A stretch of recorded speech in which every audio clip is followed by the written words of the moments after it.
துண்டு சீட்டு கிடையாது நோட்டீஸ், அதனால் அதில் பேர் போனதெல்லாம் கொஞ்சம் பார்த்து பேச வேண்டியிருக்கு. துண்டு சீட்டை பார்த்து படிக்கக்கூடிய மரபு தமிழர் மரபு இல்லை, அதையும் சொல்லிகிட்டே நம்ம தொடங்குவோம்.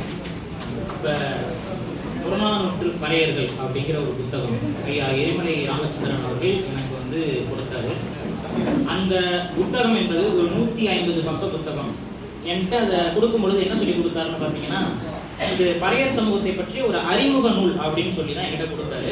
நான் கூட ஐயா கிட்ட சொன்னேன், ஐயா அது அறிமுகம் தேவைப்படுகிறது, ஏன்னா ஒவ்வொரு சமூகத்துடைய வரலாறுக்கும் ஒரு அறிமுகம் தேவைப்படுது அப்படின்னு சொல்லி, ஒரு 150 பக்கம் தானே இருக்கு, இதை ஒரு நாளில் படிச்சிடலாம் அப்படிங்கிற ஒரு இதில் நானும் கிளம்பி போயிட்டேன். வண்டி வாகனங்களில் போன திருச்சி வரைக்கும் போக வேண்டிய பயணம் இருந்தது.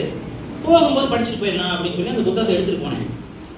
அப்புறம்தான் புரியுது, இவர் ஒரு கிட்டத்தட்ட ஒரு 500 பக்கத்துக்கு மேலே எழுத வேண்டிய விஷயத்த 150 பக்கத்தில் சுருக்கி கொடுத்துருக்காரு. நானும் படிக்கிறேன், ஏன்னா அது நிறைய ஆதாரங்கள் நம்ம மனசில் வந்து பார்த்தீங்கன்னா, ஒரு நமக்குன்னு ஒரு குடளவு நம்ம அறிவு இருக்குது அப்படின்னா அந்த குடத்தில் நிரம்புற அளவுக்கு தான் நிரம்பும். ஆனால் இவர் கடலளவு வரலாறு கொண்டு வந்து அந்த புத்தகத்தில் வச்சு விட்டுருக்காரு. அப்போ ஒவ்வொரு ஆதாரங்கள் கல்வெட்டு சான்றுகள் அப்படின்னா இவர் அந்த 150 பக்கத்தில் கிட்டத்தட்ட 200க்கும் மேற்பட்ட கல்வெட்டு ஆதாரங்களை காட்டுறாரு. சரி, செயல் சார்ந்த சங்க இலக்கிய செயல் பாடல்களை ஒவ்வொரு பக்கத்துக்கும் 2-3 செயல் பாடல்களை காட்டுறாரு. அப்ப இதை உண்மையிலேயே சொல்றேன், படித்து முடிப்பதற்குள் எனக்கு வந்து ஒரு மாதிரி இந்த ரஜினி சொல்வார், ஐயோ தலை சுத்தி போயிடுச்சு அப்படின்னு, அந்த மாதிரி தலை சுத்தி போய்விட்டது. ஏன்னால் அத்தனை வரலாறு என்பது அந்த புத்தகத்தில் அந்த 150 பக்கத்திற்குள் அவர் முடிந்தவரை எவ்வளவுக்கு எவ்வளவு சுருக்கி சொல்ல முடியுமோ அதை சுருக்கி சொல்லிட்டார்.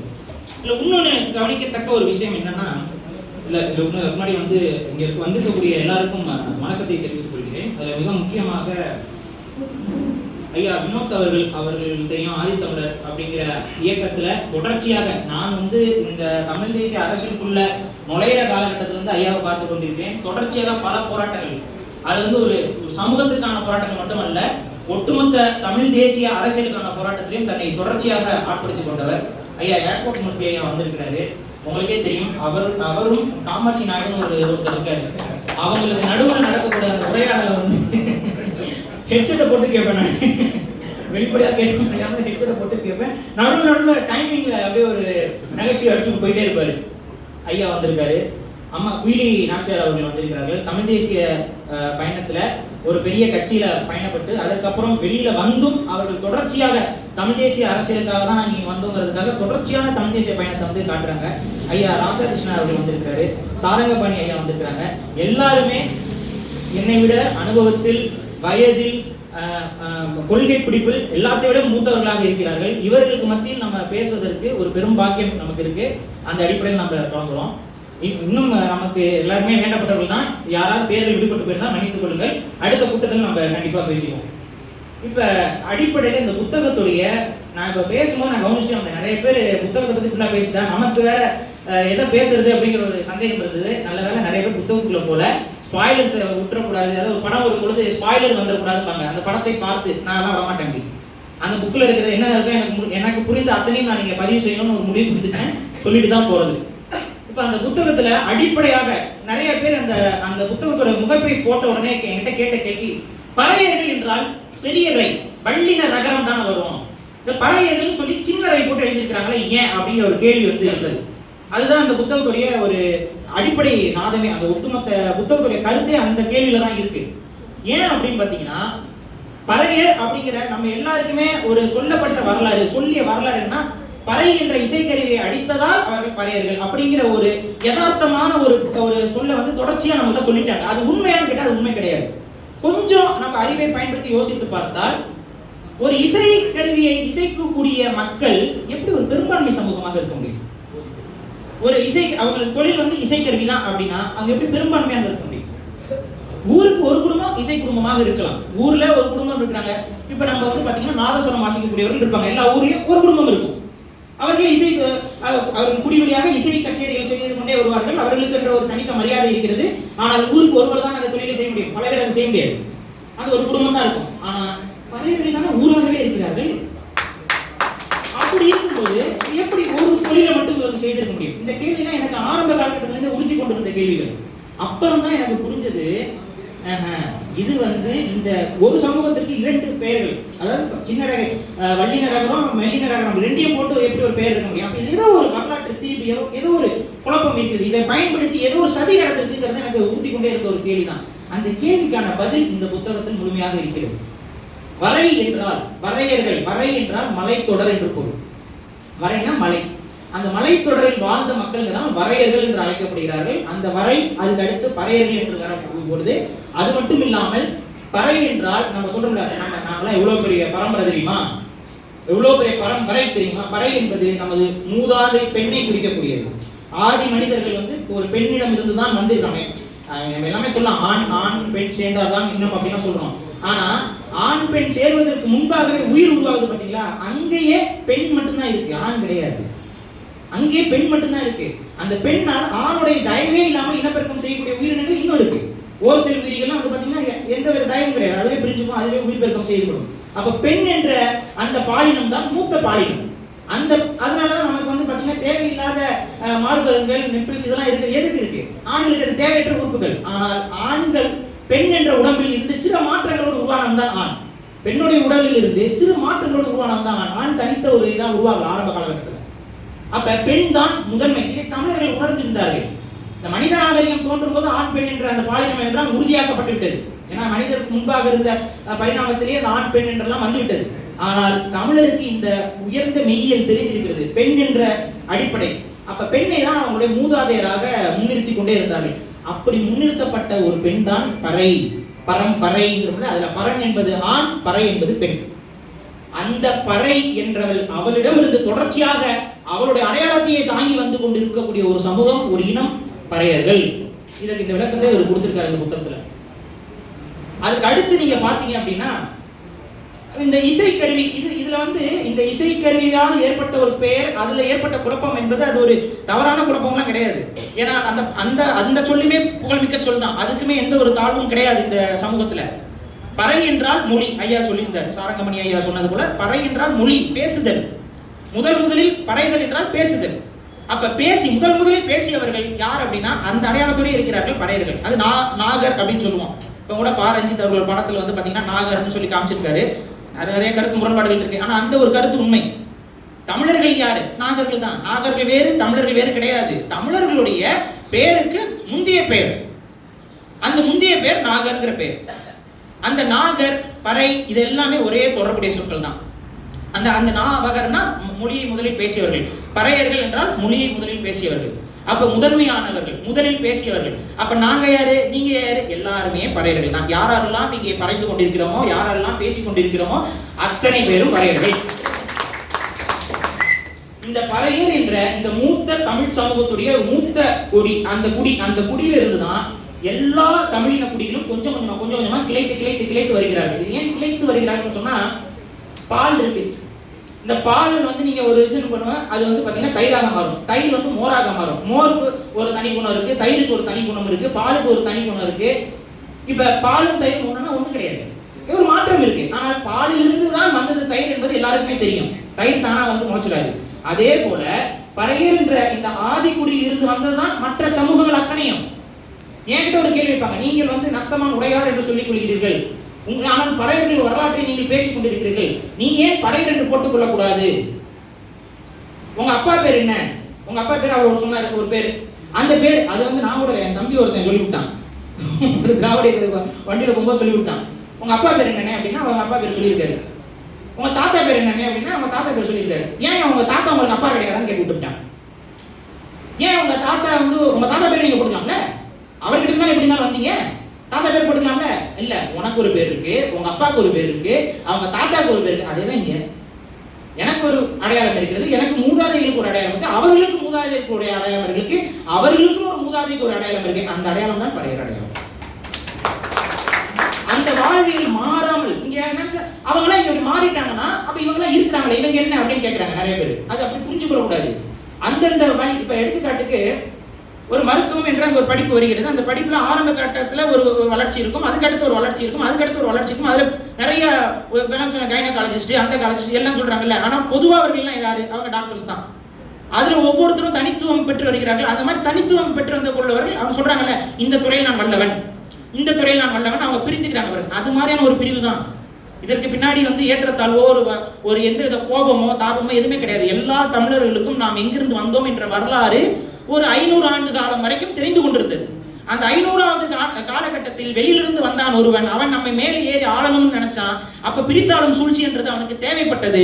பிரித்தாளும் சூழ்ச்சியை கையாள்வதற்கு இவன் பெரியவன் இவன் சிறியவன் அங்க ஒரு சொல்ல வேண்டிய தேவைப்பட்டது. எதற்கு சொன்னான்? பெரியவன் என்று இவன் யாரெல்லாம் சொன்னானோ அவன் எல்லாம் இவனுக்கு உதவியாக இருக்க வேண்டும். சிறியவன் என்று யாரெல்லாம் சொன்னானோ அவனுடைய தொழிலை இவன் திருட வேண்டும். அதான் உண்மை. யாரெல்லாம் இவர்கள் இங்கே அளவுக்கு அதிகமாக அவருடைய நிலங்களை பறித்து ஒடுக்கினார்களோ அந்த குடிகளுடைய தொழில்களை இவர்கள் திருடினார்கள். அவன் போட்டிக்கு வந்துடக்கூடாது. அப்ப இங்க வராங்க பறையர்கள், கோயிலுக்குள்ள இருக்கிறாங்க. கோயில் நிர்வாகம் அவர்கள் கட்டுப்பாட்டில் இருக்குது. சோழர் காலகட்ட கோயில்களை பாருங்க, பறையர்கள் தான் அங்க பூசாரிகளாக இருந்திருக்கிறார்கள். பறையர்கள் தான் பார்ப்பனர்கள். பறையர்கள் தான் ஜோதிடம் கிடைத்துக் கொண்டிருக்கிறார்கள். இன்னைக்கு அந்த தொழில் யாருக்கிட்ட இருக்கு? புரியுதா? ஜோசியக்காரர்கள் அப்படின்னா இன்னைக்கு யார் உங்க மனசுல வருவார்? காலங்காத்தால ஒருத்தர் ஏதாவது சன் டிவியில, நான் சொல்றேன் சன் டிவியில வருவார் ஒருத்தர். அவர் யாரா இருப்பாரு? தமிழரா இருப்பாரா? இருக்க மாட்டார். இவங்க வெளியிலிருந்து வந்தவங்க. இந்த வெளியிலிருந்து வந்தவங்க அவங்களுக்கு தேவையான தொழில்களை திருட பார்க்கிறார்கள்.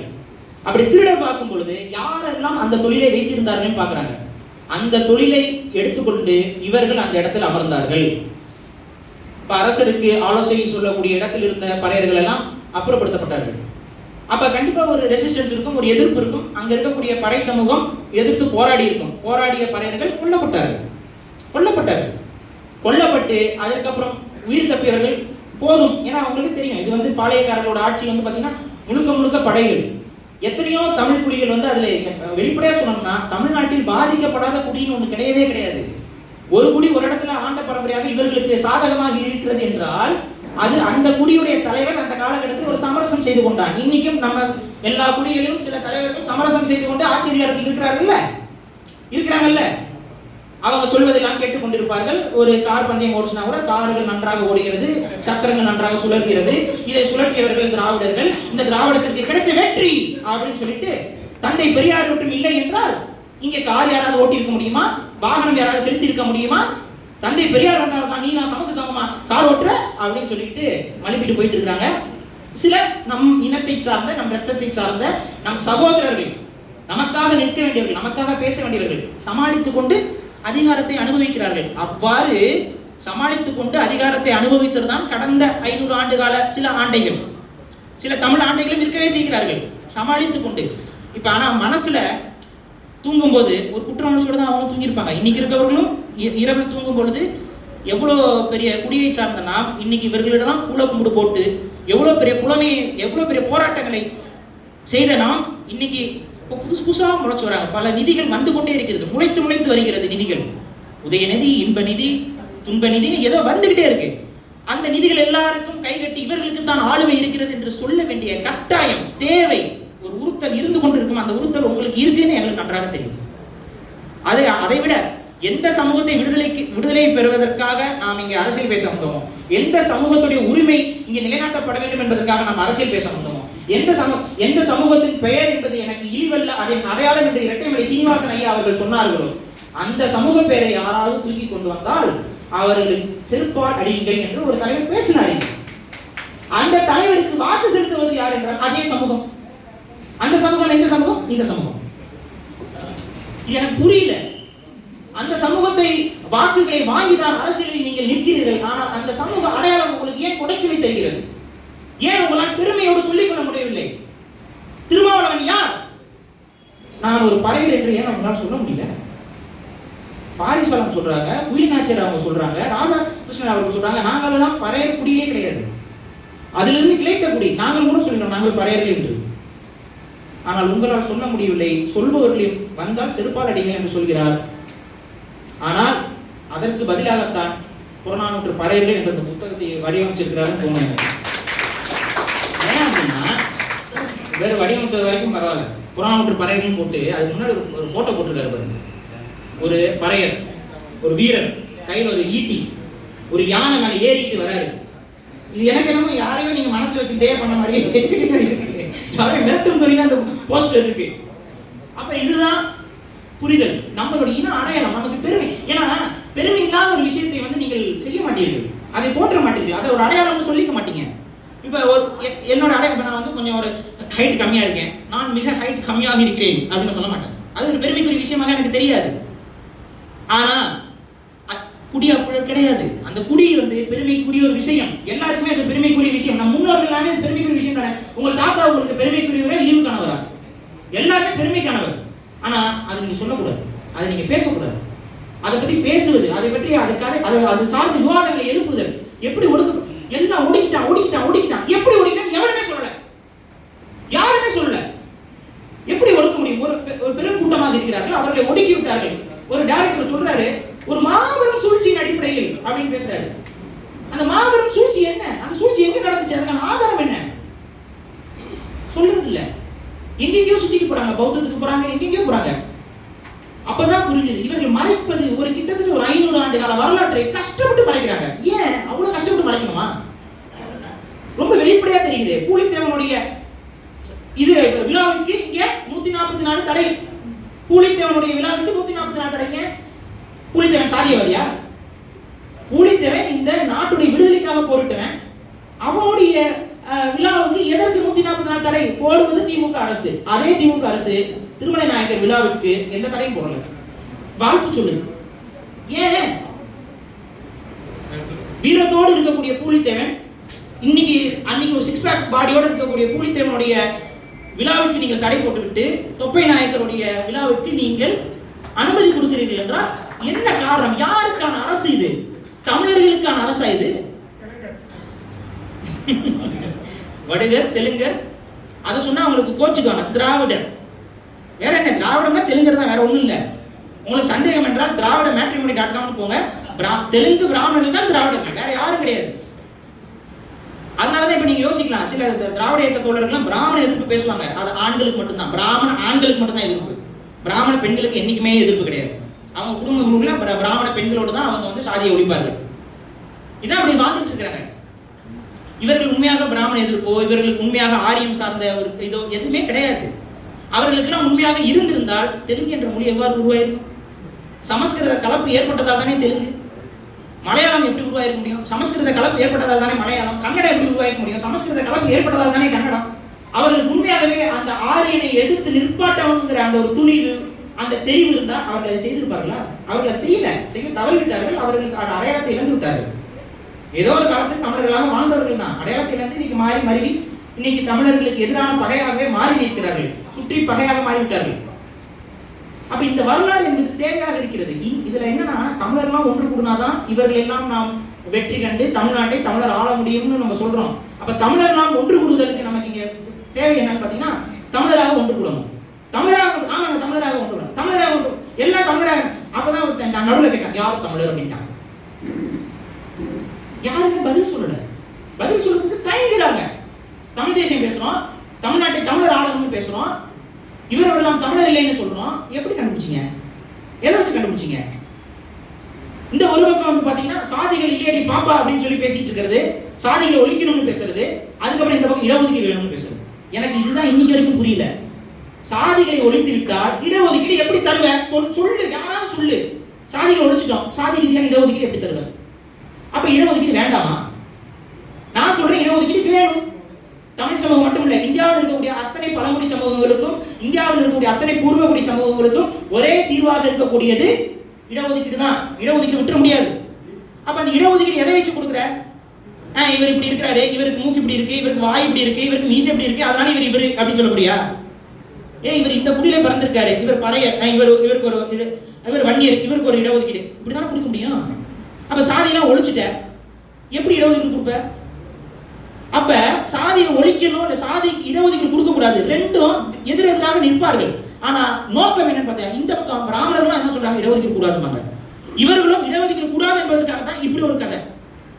அப்ப சாதியை ஒழிக்க முடியுமானா ஒழிக்க முடியாது, ஒழிக்க முடியாது. அவ்வாறு அவர்கள் ஒழித்தார்கள் என்றால் அது இன அழிப்பு. அதை முதல்ல புரிஞ்சுக்கோங்க. ஒரு சாதியை ஒழிக்கிறார்கள் என்றால் அது இன அழிப்பு தான். இங்க எல்லாரும் சாதி ஒழிப்புன்னு பேசுறாங்கல்ல, எந்த சாதி ஒழிக்க போறீங்க? முதல்ல ஒரு லிஸ்ட் கேளுங்க அவங்ககிட்ட. சாதி ஒழிப்பு, சரிங்க, என்னென்ன சாதிகளை ஒழிக்கலாம்னு திட்டம், ஒரு குறைந்தபட்ச திட்டமா, ஒரு 5 ஆண்டு கால திட்டமா, ஒரு 3 சாதிகளை ஒழிக்கலாம். முதல்ல அந்த 3 சாதிகளை எதை தேர்ந்தெடுக்கிறீங்க? இந்த கேள்வியை கேட்டிருக்கேன். ஒழிக்க முடியுமா? அப்ப இந்த சாதிய மனநிலை, அப்புறம் நீங்க அப்படி தப்பா புரிஞ்சுக்கங்க, இது மனநிலை, சாதிய மன. என்னங்க சாதிய மனநிலைனா, ஆண்டான் அடிமை என்று இங்க இருக்கிறாங்க, தீண்டத்தகாதவன் என்று பார்க்கிறாங்க, வர்ணாசிரம கோட்பாட்டை ஏற்கிறாங்க, இதெல்லாம் சாதிய மனப்பான்மை. இப்ப இதெல்லாம் ஒழிக்கணும், ஒழிக்கணும். இது சாதிய மனப்பான்மை, இந்த சிந்தனையை ஒழிக்கணும். எப்படி ஒழிப்பீங்க? நான் தாழ்த்தப்பட்டவன் சொன்னா ஒழியுமா? நான் தாழ்த்தப்பட்டவனா சரி ஒழியுமா? நீங்க எப்படி இன்ட்ரடியூஸ் பண்ணிக்கிறீங்க? நான் தாழ்த்தப்பட்டவன், நான் தாழ்த்தப்பட்டவன், எப்படி ஒழியும்? அப்படி நீங்களே தான் அந்த சிந்தனையை விதைக்கிறீங்க. இங்க இருக்கக்கூடிய ஒவ்வொருத்தருக்கும் நீங்க அந்த சிந்தனையை விதைப்பீங்க, அப்புறம் ஒழிக்கணும்னு பேசுறீங்க. அப்ப இவர்களுடைய செயல்பாடு முழுக்க முழுக்க முரண்பட்ட செயல்பாடுகள். அப்ப இவங்க நோக்கம், இவர்களுக்காக வேலை செய்யவில்லை, யாருக்கோ வேலை செய்கிறார்கள். இவங்களுக்காக வேலை செய்யல. இதுல எந்த ஒரு சொல்யூஷன் கிடையாது. இதுல இங்க என்ன சிந்தனையை உருவாக்கணும்? எந்த குடியும் எந்த குடிக்கும் தாழ்ந்ததில்லை, எந்த குடியும் எந்த குடிக்கும் உயர்ந்ததும் இல்லை, எல்லா குடியும் சமம். இத பேசுங்கன்னா வாயை திறக்கிறது இல்லை, வாயை திறக்கிறது இல்லை. எல்லா குடியும் சமம் சொல்வதற்கு என்ன தயக்கம்? குடின்னு பேசினா அது குடினா சாதிதாங்க, குடினாவே சாதிதாங்க. அவர் சாதி யார் கொண்டு வந்தா? பிராமணர்கள் கொண்டு வந்தாங்க. இதுதான் கதை. இந்த கதை தான் சொல்லிக்கொண்டே இருக்கிறார்கள். பிராமணர் இன்று முதல் நீங்க எல்லாம் பறையர்கள், இன்று முதல் நீங்க எல்லாம் மன்னியர்கள், இன்று முதல் நீங்க எல்லாம் கோணார்கள், இன்று முதல் நீங்க எல்லாம் உடையார்கள் சொன்னாங்களா? அப்ப பிராமணர்களுக்கு முன்னாடி இந்த குடிகள்லாம் இல்லையா? அப்ப பிராமணருக்கு முன்னாடி தொல்காப்பியம் கிடையாதா? பிராமணருக்கு முன்னாடி தமிழினம் கிடையாதா? பிராமணருக்கு முன்னாடி தமிழர்கள் தொழிலே செய்யலையா? பிராமணருக்கு முன்னாடி தமிழெல்லாம் குறைங்க உட்காந்துட்டு இருந்தானா? இந்த கேள்வி இருக்குல்ல. பிராமணருக்கு முன்னாடி தமிழ் என்ன? பிராமணன் வந்தான் கிட்டத்தட்ட 2000 ஆண்டுகளுக்கு இல்ல 3000 ஆண்டுகளுக்கு முந்தைய காலகட்டத்தில் பிராமணன் ஆரியனாக வந்தான். அதுல மாற்றுக்கிறது கிடையாது. இன்னைக்கு மரபு ரீதியாக மைட்டோகாண்ட்ரியல் டிஎன்ஏ மூலமாக அவர்கள் வந்தவர்கள் என்பது உறுதியாக்கப்பட்டுவிட்டது. மாற்றுக்கிறது இல்ல. It's not a theory, it's a fact. ஆனா அந்த பிராமணர்கள் வந்ததற்கு பின்னாடி தான் குடிகள் உருவானதா? சரி, பிராமணர்கள் செல்லாத இடங்களில் குடிகள் உருவாகலையா? இந்தோனேஷியால இல்லையா? பிராமணர்கள் இல்லாத ஆஸ்திரேலியால குடிகள் உருவாகலையா? பிராமணரே போகாத வட அமெரிக்காவில குடிகள் இல்லையா?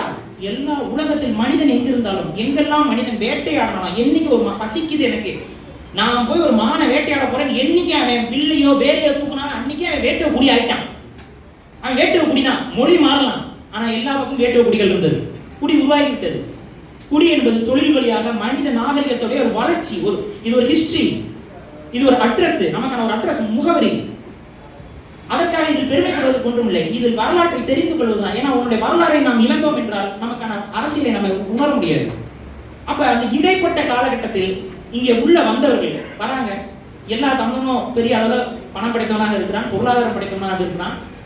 நமக்குள்ள சில சண்டைகள் ஏற்படுது. பாண்டியர்களுக்கு நடுவில் ஒரு அண்ணனுக்கும் தம்பிக்கும், வீரபாண்டியனுக்கும் சுந்தரபாண்டியனுக்கும் சண்டை நடந்தது. ஒரு வலுவற்ற ஒரு சூழல் தமிழகத்தில் நிலவியது. இதுதான் சான்ஸ் என்று வந்தார்கள்.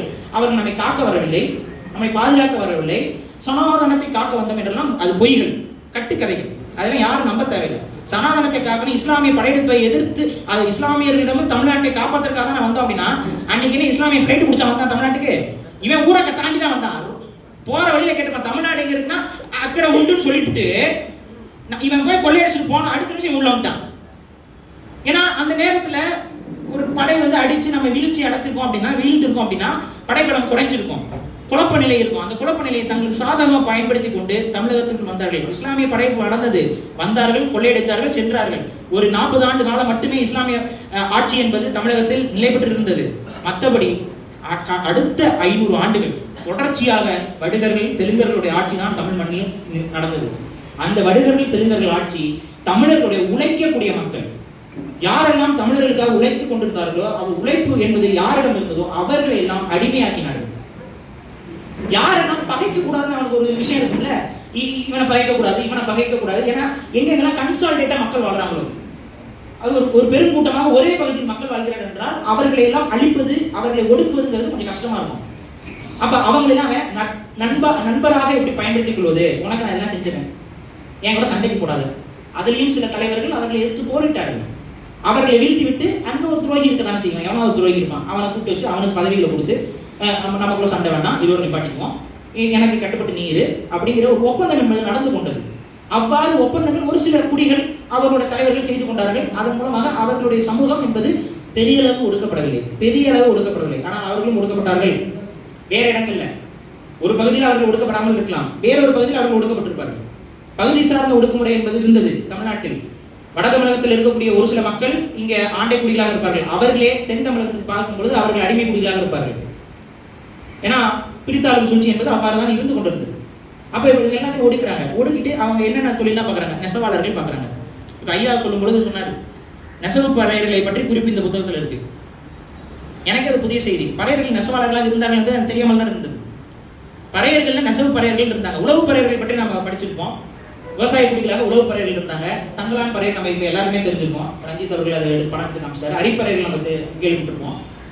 ஆனால் நெசவு தொழிலிலும் பறையர்கள் இருந்திருக்கிறார்கள். அப்போ இவங்க எல்லா தொழிலும் இருந்திருக்கக்கூடிய ஒரு தொழில் வழி குலங்களாக எல்லா தொழிலும் தங்களை தகவமைத்துக் கொண்டிருந்த குடியாகத்தான் பறையர்கள் இருந்திருக்கிறாங்க.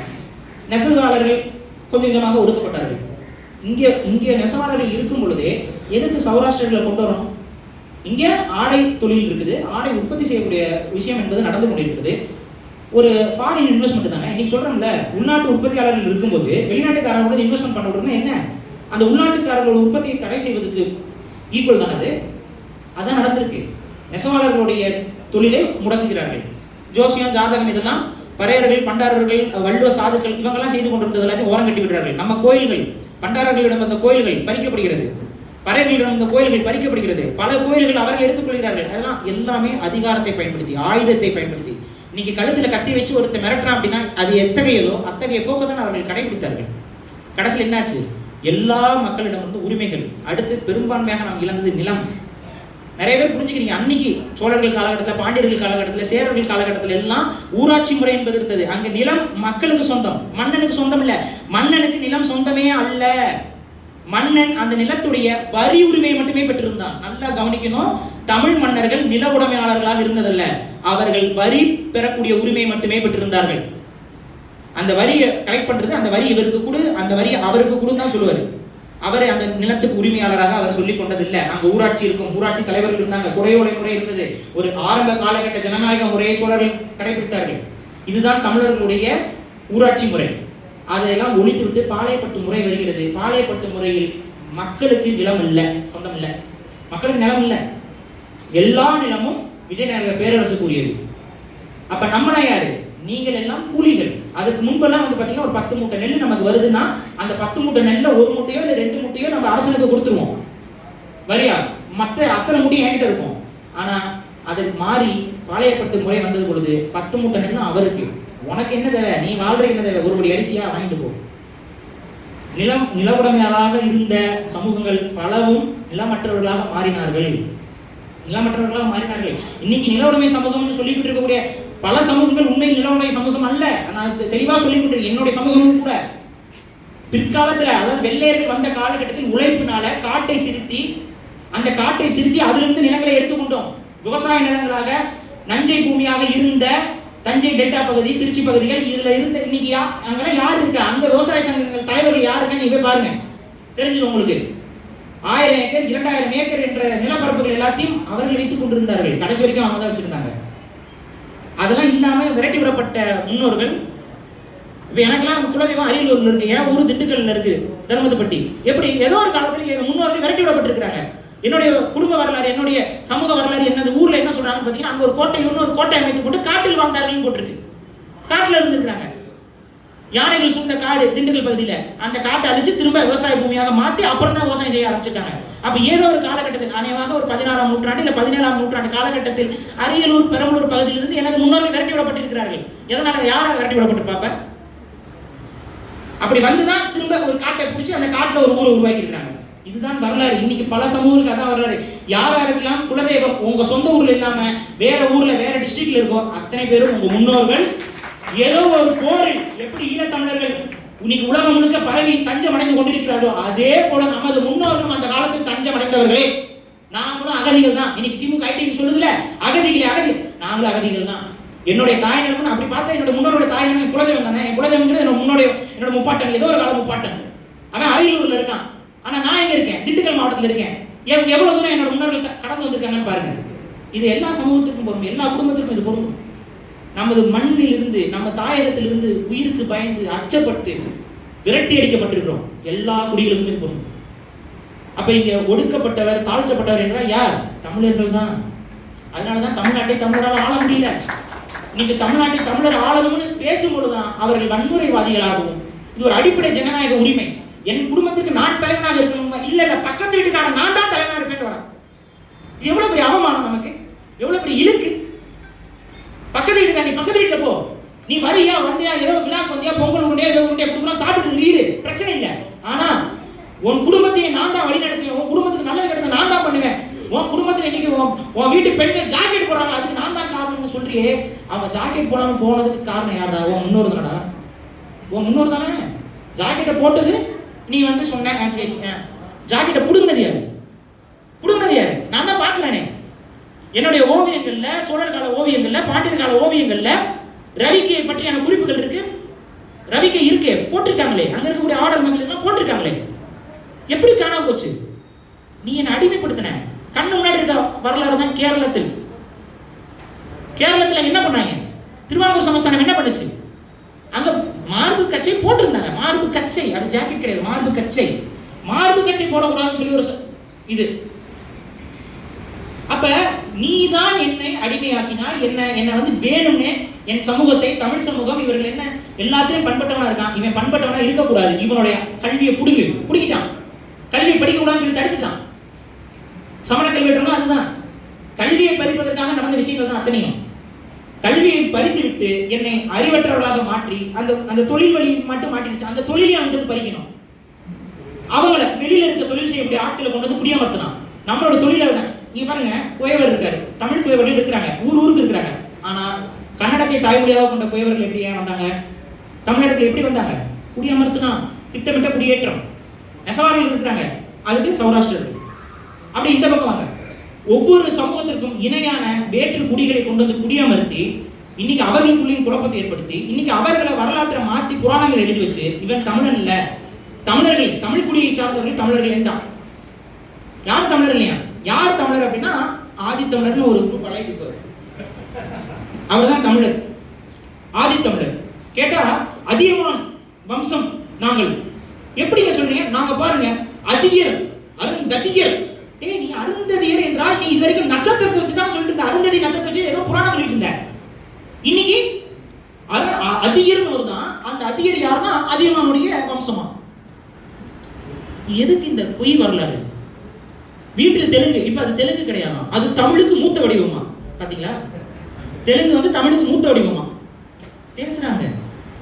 நான் கேட்கிறேன், உன்னுடைய அடையாளத்தை ஏன் இழக்கிற? நான் தெலுங்கர், நான் படையெடுத்து வந்தேன், விஜயநகர பேரரசு படைத்தளபதியாக வந்தேன், நான் தான் மதுரை வீரன் சொல்லி வீரத்தோட சொல்லு, மதுரை வீரன் நான் தான். அப்ப கேட்பான்ல, மதுரை வீரன் வீரத்தோட தான் இருந்தான். ஆனா அவனை மாறுகால் வாங்கியது யாரு? மதுரை வீரனை மாறுகால் வாங்கியது யார்? திருமலை நாயக்கரா? திருமலை நாயக்கர் வாங்குறாரு மாறுகால். எதற்காக வாங்குறாரு? அவர் சமூக பெண்ணை, சிலர் சொல்றாங்க மகள் சொல்றாங்க, சிலர் சொல்றாங்க மனைவின்னு சொல்றாங்க, தெரியல நமக்கு. அது வரலாற்று குழப்பம் இருக்கிறது, மகளா மனைவியா என்று தெரியவில்லை. அந்த குழப்பம் இன்றளவுக்கும் திராவிடர்களுக்கு இருக்கதான் செய்யுது, அது பிரச்சனை இல்லை. ஆனா மகளோ இல்ல மனைவியோ அவங்கள காதலிச்சுட்டாங்களா, அதனால மாறுகால் வாங்கியிருக்காங்க. அது ஒரு சாதி ஆணவ படுகொலை. மதுரை வீரனுக்கு நடந்தது சாதி ஆணவ படுகொலை. அந்த மதுரை வீரனோட வம்சம்னு சொல்லிக்கொண்டு யார் மேல உனக்கு கோபம் இருக்கணும்? யார் மேல கோபம் இருக்கணும்? உன்னை மாறுகால் வாங்கியவர்கள் இன்னைக்கு அதிகாரத்தில் இருக்கிறார்கள், அவர்கள் தான் ஆண்டையாக இருக்கிறார்கள். உன்னுடைய சமூக நிலைக்கு இன்னைக்கு காரணம் அவர்கள் தான், தமிழர்கள் கிடையாது. அப்படி இருக்கும்போது கோபம் உனக்கு அவர்கள் மீது இருக்கணும். அதை விட்டுவிட்டு தமிழர் எல்லாம் சமம், எல்லா குடிகளும் சமம்னு சொல்லக்கூடிய எங்கள் மீது உங்களுக்கு கோபம் வருகிறது என்றால் நீங்கள் இங்கே ஏற்றத்தாழ்வு இதெல்லாம் உங்களுக்கு பிரச்சனை கிடையாது. உங்களுக்கு பிரச்சனை தமிழர் வெர்சஸ் தெலுங்குங்கிறது தான். நாமெல்லாம் தெலுங்கர், தமிழர்கள்லாம் தமிழ் குடிகளாக ஒன்றிணைந்து விட்டார்கள் என்றால் நாளை இந்த அதிகாரத்தை நம்மால வந்து பகிர முடியாது, நம்ம வந்து பிறமொழியாளர்னு கண்டுபிடிச்சிருவாங்க. அப்ப வரலாற்றை மறைங்க. இப்ப திராவிடர்கள் யாரு? வரலாற்று அடிப்படையில மறையர்கள் திராவிடர்கள். ஆதி திராவிடர்னா தமிழர்கள், ஆதி தமிழராக இருக்க வேண்டிய பறையர்களை ஆதி திராவிடர்னு மாத்துறது, ஆதி தெலுங்கராக இருக்க வேண்டியவர்களை இங்க ஆதி தமிழர்னு மாத்து. இது எவ்வளவு பெரிய நயவஞ்சக சதி திட்டம். இந்த சதி திட்டங்கள் குடி அரசியலுக்குள்ள நடந்து கொண்டே இருக்கிறது. இதை நாம் விட்டுட்டு அவங்க அரசியல் செய்யறது இதுலதான். இதை நாம் உணர்ந்து கொள்ளாமல், நம் குடி வரலாற்றை உணர்ந்து கொள்ளாமல் நம்ம வந்து தமிழ் தேசியம் இல்லை, நம்ம இனத்திற்காக எந்த ஒரு போராட்டத்தையும் எந்த ஒரு விடுதலையும் நம்ம பெற்றுவிட முடியாது. இல்லை, இறுதியாக ஒரு கருத்து, இந்த புத்தகத்துல நான் வியந்து பாராட்ட வேண்டிய ஒரு விஷயம் என்ன அப்படின்னா, இந்த புத்தகத்தில் 150 பக்கங்கள் இருக்கிறது. அந்த 150 பக்கங்களில் ஒரு இடத்தில் கூட வேற ஒரு தமிழ் சமூகமோ வேற மாற்று மொழி சமூகமோ ஒரு இடத்தில் கூட தரக்குறைவாக இல்ல இழிவாக இல்ல சொல்லவே இல்லை. ஒரு இடத்துல சொல்றேன். பல சாதி நூல்கள் நான் படித்திருக்கிறேன். குடி சார்ந்த வரலாறு சார்ந்த பல சாதி நூல்களை நான் படித்திருக்கிறேன். ஏதாவது ஒரு இடத்துல அவர்கள் ஏதோ ஒரு சமூகத்தின் மீது அரசியல் காழ்ப்புணர்ச்சி கொண்டு ஏதாவது ஒரு விமர்சனத்தை செஞ்சிருவாங்க. ஆனா இந்த புத்தகத்தில் ஒரு இடத்தில் கூட அது இல்லை. அதை விட சிறப்பான ஒரு விஷயம் என்னன்னா, பறையர் எழுதிய புத்தகத்திற்கு படையாச்சி இங்க வாழ்த்துறை எழுதுகிறார் என்றால் வந்துருச்சா தமிழ் தேசியம், வந்துருச்சு தமிழ் தேசியம். இதை தவிர்த்து வேற என்ன? அதுதான் இந்த புத்தகத்துடைய சிறப்பு. இந்த புத்தகத்தை எல்லாரும் படியுங்கள், முடிந்தவரை பரப்புங்கள். நீங்க விழாக்கு போகும்போது நண்பர்கிட்ட போகும்போது கொண்டு போய் கொடுங்க. அப்பதான் அந்த புரிதல் வரும், சமத்துவம் வரும். பறையர்கள் யார் என்று தமிழக அரசு நம்ம ஒரு கோரிக்கை வைக்கிறோம். இங்க உண்மையாகவே சாதிய ஏற்றத்தாழ்வு ஒழிய வேண்டும் என்றால் இந்த சாதிகள் எப்படி உருவானது, இந்த குடிகள் எப்படி உருவானது என்ற பாடத்திட்டம் என்பது தமிழக நூல்களில் இருக்க வேண்டும். ஏன்னா நீ சொல்லிக் கொடுக்கலன்னா வேற ஒருத்தர் சொல்லிக் கொடுப்பான், அவன் தப்பா சொல்லி கொடுத்துறான். தமிழக அரசு சொல்லிக் கொடு, சொல்லு. நீ பறையர்னா யாரும் சொல்லு, கம்மாளர்னா யாரும் சொல்லு, கோனார்னா யாரும் சொல்லு, நாடார்னா யாரும் சொல்லு. அவர்களுக்கு இழைக்கப்பட்ட அநீதிகள் என்னன்னு சொல்லு. அந்த அநீதிகளிலிருந்து தமிழக அரசு அவர்கள் எப்படி மீட்கிறதுன்னு சொல்லு. இதை நீ சொல்லிக் கொடுக்க வேண்டும், பாடத்திட்டத்தில் வைக்க வேண்டும். தன் வரலாற்று பாடத்திட்டத்தில் இதெல்லாம் இருக்கணும். இதெல்லாம் படித்தால் சமத்துவம் என்பது தானாக மனதில் வந்துவிடும். அவ்வாறுதான் தமிழர் வரலாற்றை படிக்கும் போதுதான் சமத்துவ சிந்தனை எனக்குள்ள வந்தது. அதே சிந்தனை தமிழக வரலாற்றை மாணவர்கள் படிக்கும் போது அவர்களுக்கும் வரும்னு சொல்லி இந்த இன்னொரு சொல்ல நான் பேசிட்டே போயிடும் போல. ஒரு மிக முக்கியமான விஷயம், பறையர்கள் இங்கே சோழர் இந்த புத்தகத்தில் இன்னொரு சிறப்பு, சோழர்களை பற்றியோ பாண்டியர்களை பற்றியோ அவர்களுடைய குடி சார்ந்த வரலாற்றை பற்றி எந்தவித ஆய்வும் இந்த புத்தகத்தில் டிஸ்கஸ் செய்யப்படலை, டிஸ்கஸ் செய்யலாம்.